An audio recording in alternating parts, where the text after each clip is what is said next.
Maxi Balandi a émission Le meilleur de la RDC.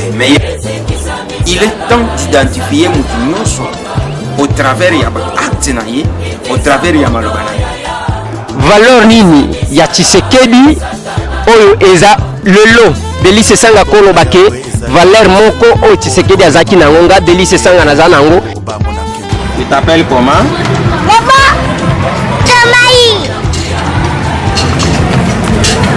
Comment s'appelle notre président?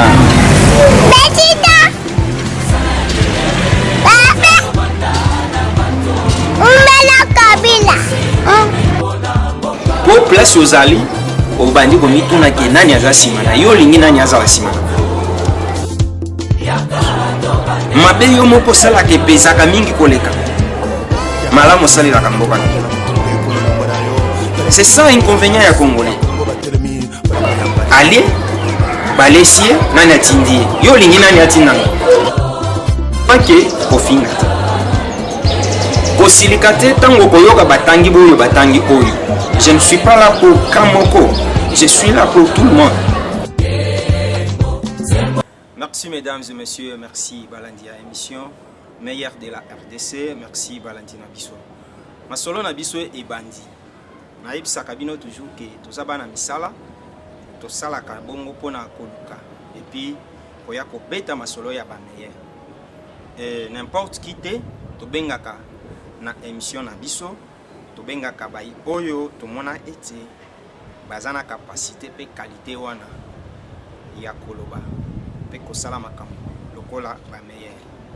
Voilà pourquoi je ne suis pas seul dans le plateau, je suis accompagné d'un collègue journaliste, il s'appelle Edmond Izouba, analyste politique et journaliste, présentateur de l'émission Débat ouvert, aujourd'hui qui dit vrai. Merci, merci, soyez le bienvenu. Merci beaucoup Costa Kazadi. La CPL Makasi Koyambayo na émission na biso ba meilleur de la RDC.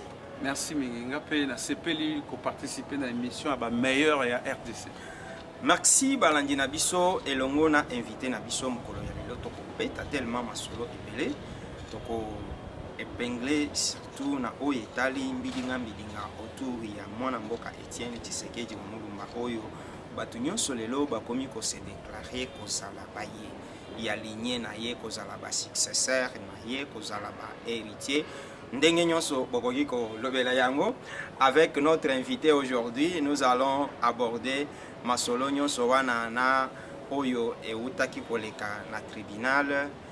Il y a Matete, je crois. Voilà. Nde Toko Solola. Edmond Izouba. Toza Nabino, je crois, il y a longtemps, dans le monde de médias. Vous voyez bien Etienne Tshisekedi.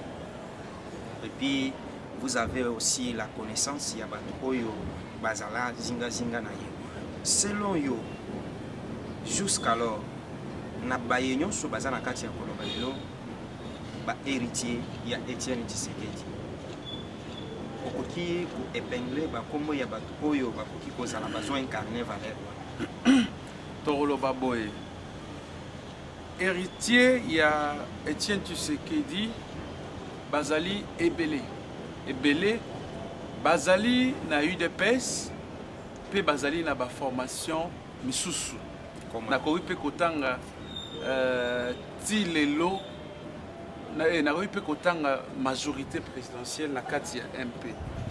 Pona kolakisa te Tshisekedi akomaki déjà patrimoine moko national. Tshisekedi ne s'appartenait plus à lui. Tshisekedi soki otali même na évolution politique na ye Tshisekedi okomona parmi les 13 parlementaires, mais Moutou Azalaki na ancrage populaire na kati ya société et Zalaki Tshisekedi Yemoko. La preuve en est que tangu Frédéric Kibasa Maliba na kati ya UDPS aye kozwa décision à kobenga na Tshisekedi omoni unanimité nyonso batu nyonso bakendaki epa Tshisekedi. Batu oyo à l'époque bazalaka na Tshisekedi parce qu'à l'époque la formation politique ezalaka mingi te hein. UDPS ezalaki principale formation politique pe yango nde ezati lelo. Alors l'ancrage populaire wana ya Tshisekedi et atiraki foule epana ye bato balandaki ye et lelo tomoni ke bato oyo bazalaka na Tshisekedi balongwa pe mingi bauta na UDPS bakria pe baparti misusu pe kota la majorité misusu pe tikala na opposition. Donc c'est pour vous dire que Tshisekedi vit na ye politique comme personnalité, ce n'est pas lié à l'UDPS, c'est lié à un seul leader. Lui, c'est un leader. Vous savez, dans des pays, c'est pas du jour au lendemain que vous pouvez avoir un leader. Nous avons connu Emery Patrice Lumumba, nous avons connu Abbé Maloula, nous avons connu aussi d'autres leaders. Mais là-bas, Trump, Tshisekedi. Donc, j'estime que c'est rare. C'est rare. Mais les héritiers comme tels, les héritiers politiques, s'il faut en parler, on les trouve partout. Merci ndeko na biso lolenge ozo pesa biso ba analyse kitoko na oyo etali mwana mboka Etienne Tshisekedi.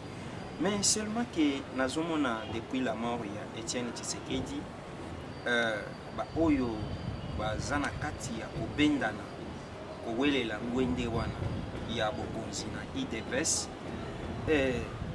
uti ko yebisa biso awa ke ba parti donc Tshisekedi aza représenté na ba parti politique ebele. Mais pourquoi bato mususu bazoya ko se focaliser surtout na UDPS? N'est-ce pas quelque part ezana sens ya crédibilité moko oyo ezo incarné à partir ya UDPS wana eza base? Ngai na monite UDPS ezalaki lokola support politique ya Etienne Tshisekedi présentement. Parce que Tshisekedi azate sikoyo lokola Tshisekedi azate. Beaucoup de gens estiment que ceux qui va se donner luxe wana ya komi bengama président à UDPS va incarner Tshisekedi. C'est là où il se trompe.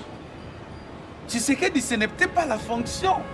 Akita Frédéric Kibasa Maliba, Tshisekedi n'était pas président de l'UDPS. Tshisekedi est devenu président de l'UDPS après le conclave. Il y a Liloba na Lemba. Ce qu'on appelle aussi, il y a eu aussi d'autres conclaves, il y a Bondeko. Et là, vous voyez, ça, Tshisekedi a comme président, il y a eu UDPS. Mais il était dans un directoire.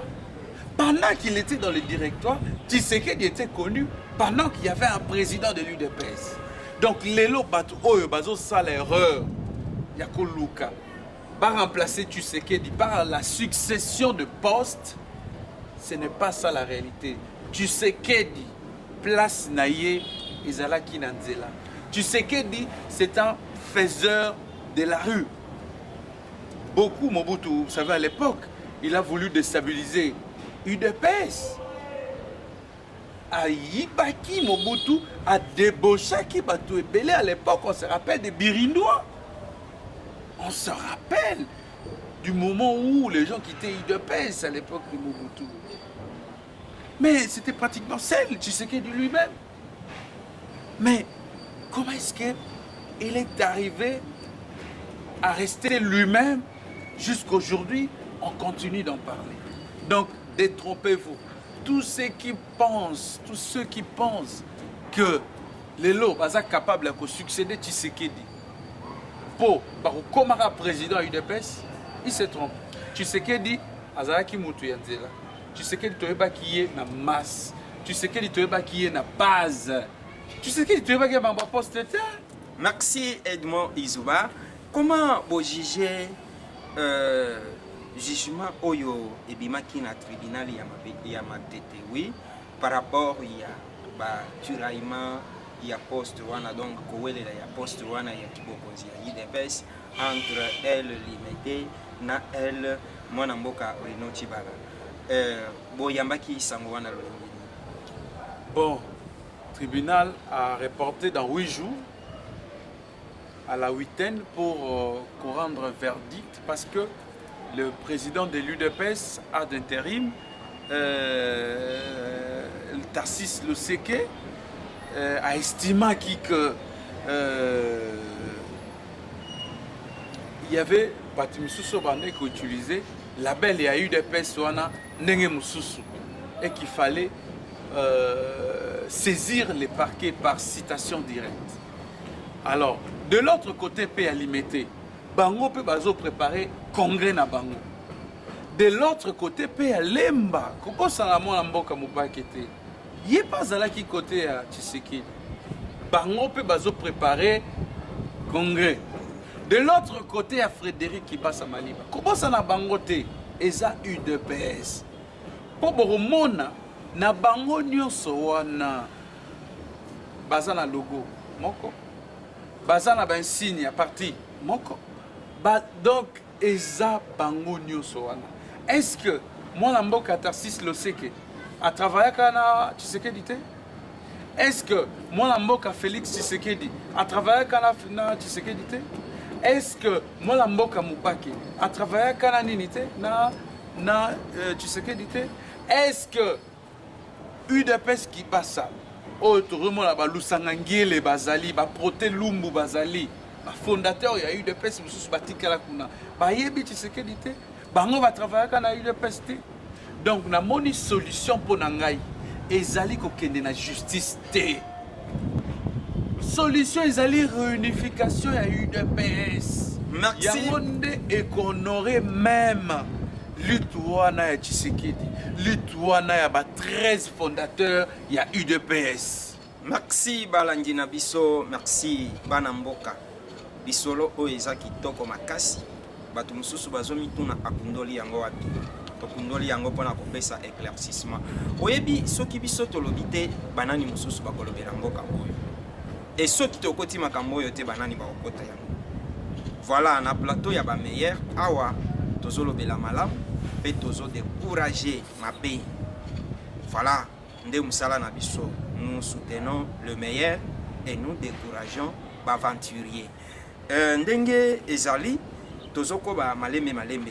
Je crois mon ambo Etienne Tshisekedi atikela biso Valère Moko Valère wana ezali discours na ye ya 2011 je crois oyo autaki nango Afrique du Sud.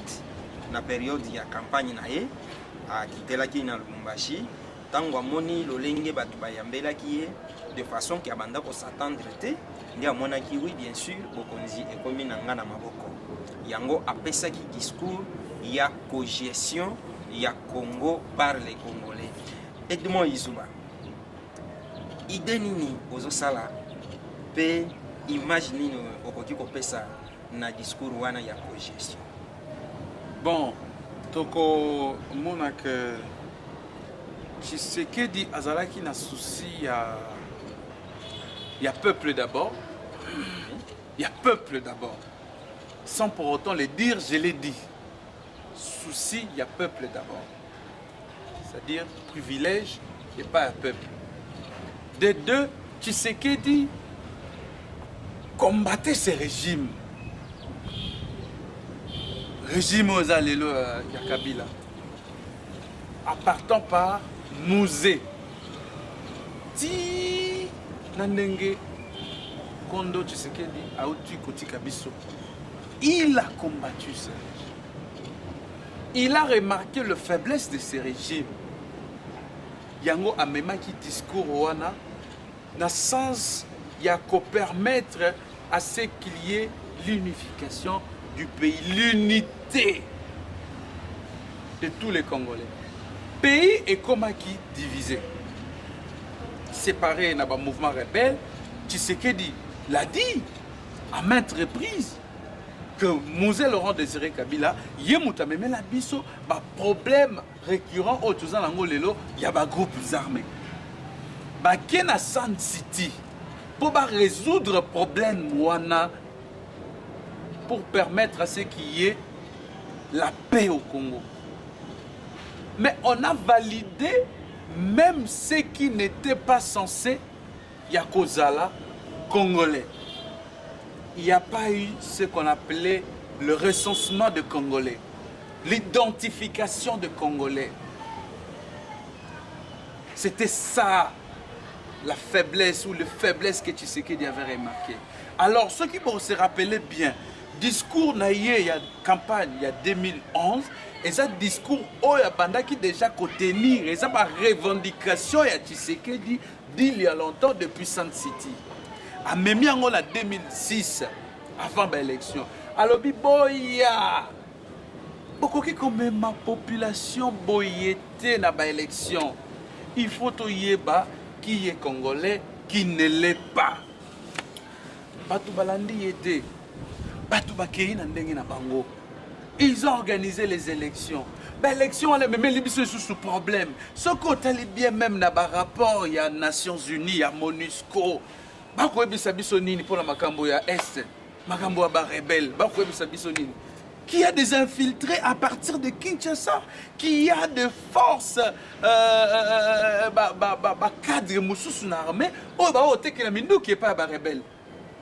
Est-ce que tu sais qu'il y a la raison quand il parle d'un recensement pour identifier qui est congolais, qui ne l'est pas, pour mettre les Congolais là où il faut, pour que le peuple d'abord soit valorisé. Merci Edmond. C'était ça. Oui, nazo bakisa moi eloko muke, nazo tikela autant ya koloba lisusu. Tango Etienne Tshisekedi azolobaki, tango boko pesanga bokonzi, mokolo ya liboso na kokota na bokonzi, mokolo ya yambo, bozo banda, mutu na mutu azuka ye na ye. Abandi kokoma malamu, oyo azosalela mboka du jour au jour. Après une année, mutu nyonso azomisala inventeur par rapport ya malam na mabe asaleli mboka na ye po ayebaki okonzi malam ou bien tokonzi mabe avant aya ko condamner mokonzi. Donc Tshisekedi alingi koloba nini place wa Tshisekedi ye alingi pouvoir moyibité. Ye alingaki makambo ya détournement. Vous vous rappelez, Tshisekedi prend le pouvoir. Le bien mal acquis. Par un simple discours. Oyebi ke ozana bien à l'état ovandi na yango yaka kozongisa. Tout le monde qui n'a parlé du peuple, ba biloko ye, ba mituka, ba pick-up, batu baye kozongisa mbongo ya l'état ba yibaki, baye kozongisa mituka ya l'état ba yibaki. Mena discours oye. Siko discours wana lingi koloba nini? Nako travailler na miyibi te. Bino peuple, au moni muyibi, au dénoncer, au moni ndoki, au beleli, à la prison, justice et s'occuper na ye. Yango wana sens, ya état de droit. C'est-à-dire, eza combat ya ba individu te. Eza combat ya ba biceps te, eza combat ya justice. C'est que pourrait faire en sorte que justice na biso eza la paix na valeur bat paix ça ngo pe respect. Mais les lots ceux qui votali bien dans domaine wana il y a justice c'est sous na valeur te. Justice c'est comment inféoder na pouvoir. Justice c'est comment koloba on dirait acteur politique. Toko ko vivre na mboka modèle wana te. Les lopes côté la régime yango Tshisekedi a combattu. Impunité za makasi.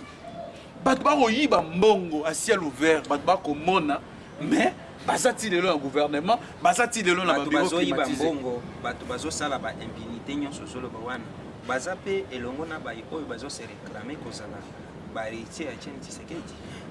Bon, bazape elongo na ba oyo bazo ko se réclamer ba héritier ya Tshisekedi. Na ba oyo misusu ba se réclamer ya Tshisekedi ba héritier.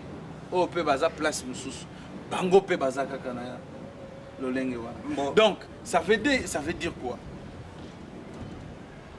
Un régime, il faut savoir ko tia yango na ba pilier moko boye. Ba benga yango ba garde-fou. Mais régime eza na ba garde-fou te. Ezaka na ba passoire.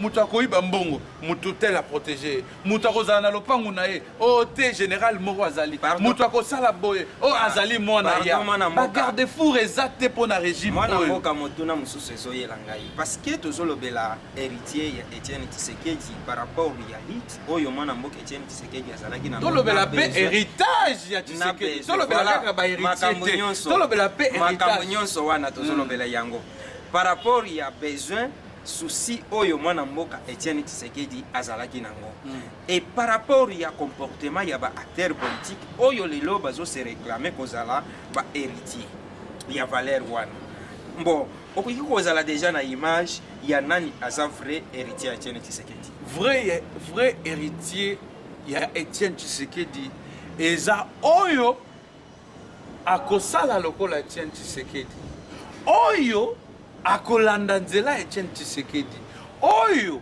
akosalela pe akoaplike maloba Etienne Tshisekedi oyo akofanda pembeni ya ba voleur te oyo akofanda na kati ya ba impunité te. Très bien. Maintenant, quand vous remarquez qu'il y a les gens qui ont déjà occupé une place au sein de l'impunité, mais en même temps, ils se réclamer qu'il y a Etienne Tshisekedi. Comment vous avez la lecture? Bon, ils n'ont pas d'abord droit. Ce n'est pas le fait de se réclamer héritier Etienne Tshisekedi, non comme héritier Etienne Tshisekedi, ton des bases au peuple a pesio crédibilité wana. Et ça bongota bar ngana yebisiyo pour na okoma héritier Etienne Tshisekedi, il faut que le peuple n'a élevé au nara wala. Proclamation T, annonce pété. Croyez-vous à l'existence de héritier wana? Non, pas pour le moment. Héritier Etienne Tshisekedi nano abotamité. À moins que na koma kosala ba analyse na ndenge yanga ya mabe. Na kotoya acteur politique nyonso o bazala ki proche ya Etienne Tshisekedi na ba oyo pe bazalaka na UDPS balongwa nga na koyebisa yo ndeko na ngai Costa Kazadi ti lelo depuis kondo Tshisekedi atiki biso ti lelo tozwi nanu héritier te ya Etienne Tshisekedi amonani te mutu moko azo répondre même à 50% na ba critères azali te tokokende na exemple moko nakopesa ndeko na ngai Tshisekedi soka azali na Kinshasa mabele ninganaka ngana yo to couvrir ba activité ya Etienne Tshisekedi toyebani depuis 2008 tozali ko couvrir ba activité ya Etienne Tshisekedi ozali bien ko se rappeler soki Tshisekedi azala Kinshasa eza ya koningana e bongo mukolo akoloba mukolo akokosola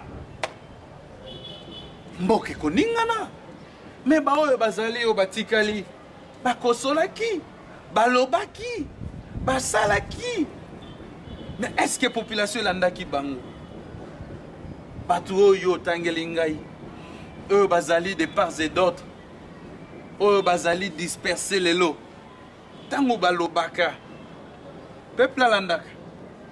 Est-ce que peuple azalaka na bango ata ya 50% oyo tangeli ngai wana? Est-ce que peuple azalaka na bango? Tozalaka pe honnête, tozalaka pe ba analyse moko ezali ko faciliter pour classe politique et avancer pour mutu à se rendre compte à ça la autopsie na ye ya makambo ko sala. Autopsie politique na ye, autopsie à situation politique na ye, autopsie à vie politique na ye, amiyeba ce qu'il représente, pe azwango en conscience, à ça la bongo ba effort, pe akokako s'améliorer. Est-ce que le lot, tous un leader, il y a Trump Etienne Tshisekedi? Kapé la poser une question. Merci Balangina Biso, Mituna Ezaya Biso, Biano Ezaya Edmond. Merci beaucoup pour répondre à la question. Merci. Viano Ezaya Edmond Izuba tozali wana pona kotuna. Bon, liloba moko na oyo etali primature parce que tozolobela surtout masolo ya baye oyo bazana courant ya mwana mboka Etienne Tshisekedi.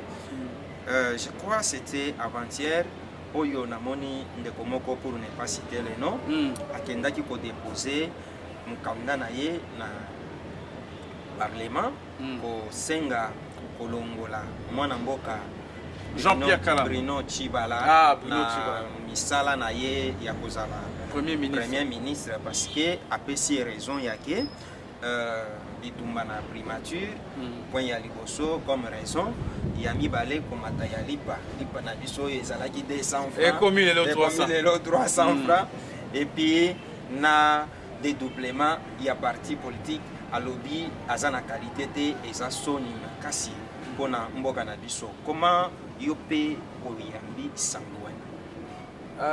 D'abord, les démarches citoyennes. Il faut encourager les démarches citoyennes. Tout ça, quand même, dans un état démocratique. Le Kabiso, population, va permettre à la démarche citoyenne et ça, à niveau de l'institution. Je ne pas commis mon candidat. Autorité basa nini bayambi mukanda wana bapesi ye biliano bele na mukanda wana. Alors sikoyo na mukanda wana bandeko basengi destitution ya premier ministre, bandeko bapesi ba raison na bango bitumba na ekomata ya lipa. Mengai pe nazali na moi soupçon moko na oyepe ko sala nini wana par rapport ya démarche wana. Est-ce que Kozalate qui oliaka déjà? Non. Kolia na koliate et que c'est Kozala défenseur ya Bruno Tshibala. Non. Ici toujours autant ba kombo ya batuté. Voilà. Na préféré totika la bongo na ba démarche comme tel. Voilà, Kozala défenseur ya premier ministre.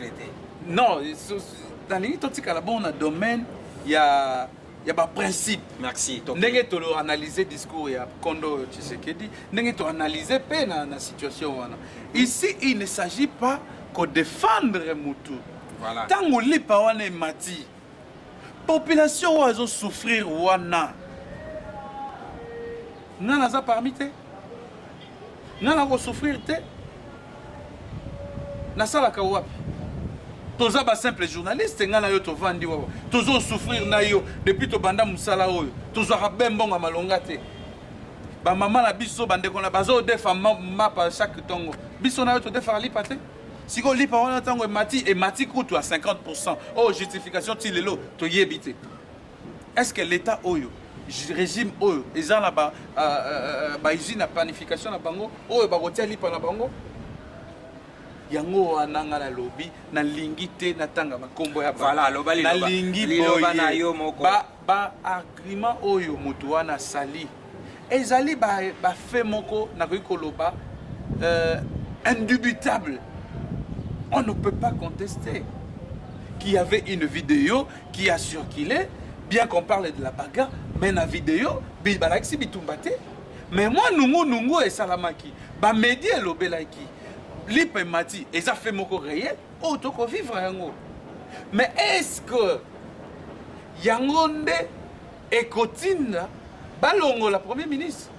Est-ce que derrière démarche wana ezana likamoso so constater to combina tango ba élection deko to tika distraction quand la résolution des Nations Unies 2904 baboyi makambo ya distraction. Vrai débat, ezali ba débat autour ya ba candidat, ya peuple, ba candidat ou ya peuple était, ba candidat ya peuple. Vrai débat ezali ya ba parti politique oh lelo. Balingi ba longola, balingi ba effacer. Ba longola parti te, batika ba parti ndenge ezali compétition à solo ezande ba élection. Compétition dans la justice te na yebisa kiyo. Compétition ezan na base. Est-ce que lelo ba raison ezali pour na kolongola Tshibala parce que bato bazolo ba oh non ba kolongola e pour batia Félix? Est-ce que yango wana raison il y a transition sans Kabila? Est-ce que yango wana raison to lingi ba élection salama UDPS ou esalaki congrès bango basaki congrès na bango bato ba déranger ki bango te batika pe UDPS mususu sala congrès na bango pona ngai na sagesse na nyonso na mai nyonso zokoleka na UDPS. Il faut batika mutu na mutu azwa UDPS na ye. Mais résultat ba élection. Merci mwana mboka. Boso ki to koti wana bakomema biso la justice. Soki tokoti wana merci. bakomema biso bakoloba non, juridiquement vous n'existez pas, statutairement vous n'existez pas. Non, UDPS à solo tokoye bango na élection, tokoye bango na ancrage populaire, na légitimité. Merci Edmond Izuba, merci, le message est passé. Je crois que Boyoki Bolandi, selon analyse ya Edmond Izuba, soki lelo balobi balongola mwana mboka Bruno Tshibala ekozala lisusu na mwa kokoso mpona toyebi surtout mayele ya régime oyo bazalaka la lelo bokoloba tolongola ndeko Bruno bango mpe bakeko raisonner babandi banégociation misusu mpona kolongola ye tokobanda banégociation totiki nanu makambo ya baélection nga nalingi population atia mayele na ye nyonso oyo abombaki pendant tango oyo baprivé biso baélection na 2016 baprivé biso baélection na 2017 mayele wana ebima sikoyo na 2018 totala ndenge nini peuple akoki koganye baélection comment opposition oyo tobundelaki opposition oyo balobaki de commun accord avec le peuple, bako gagner ba élection. Tout tient maëlle wana, tout la distraction. Merci Edmond Izuba. 30 secondes pour clôturer l'émission. Et c'est l'émission 30 secondes. Ah, on peut s'en 30 secondes. 30 secondes. Comment on vit nos pays amoureux, on a complice. Aux autres à la caméra, aux autres clôturer l'émission. Bon. Je crois à la prochaine, donc développer. Merci beaucoup, Nandenge Ndeko Costa Kazadi. O azali bongo muninga la ngai to banda na ye presque nzela moko métier oyo azala qui est pas ya RLTV ngala Roger Lumbala ngala uta vele ba chaîne belé pe na suka na RTVS a lelo ba te belé va retrouver ngai sur na ba média en ligne azala bongo média en ligne na casinfo.ca nazala qui pe na média en ligne na msu 24 30 secondes 30 secondes. Alors 30 secondes na lingi boye peuple bozolanda ngai na Kinshasa, bozolanda ngai na diaspora. Botika distraction, surtout bino bandeko na biso ya diaspora. Bobeta acteur politique te, eza solution te. Solution ezali kuna bino pe, bo réclamer à ce que ba enrôler bino, bozwa pouvoir wana ya ko voter. Pour soki bozui pouvoir na bino ya ko voter, bokozala na contrôle.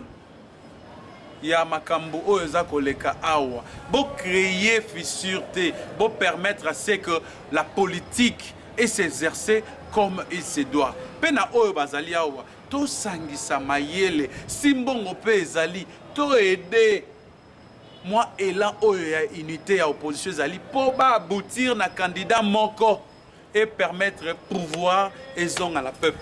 Merci Balandi Nabiso, merci Balandi et bah fidèle il y a émission meilleure de la RDC. Merci bah internaute nyonso ya mokili mobimba ezala ki bongo émission meilleure de la RDC na sujet o Italie mwana mboka Etienne Tshisekedi ba nani baza ba successeur na ye ba nani baza ba vrai héritier na ye to développer ki bongo na mwana mboka Edmond Izuba oyo tuzalaki na ye mokolo ya lelo bolandi mulaina mukuse ya banalise na ye mais eloko moko na zoe bisabino ezaka ke mboka oyo soki biso moko bakolomboka tolobeli yango te nani mosusu akoya koloba nesika na biso musala na biso to banda depuis kala eza pona kolobela bino pe kolobela mboka pe tokotika yango te soki bakati biso mitute botikala malam je crois tokokutana lisusu à la prochaine occasion. Edmond Izuba. Merci beaucoup Ndeko Costa Kazadi.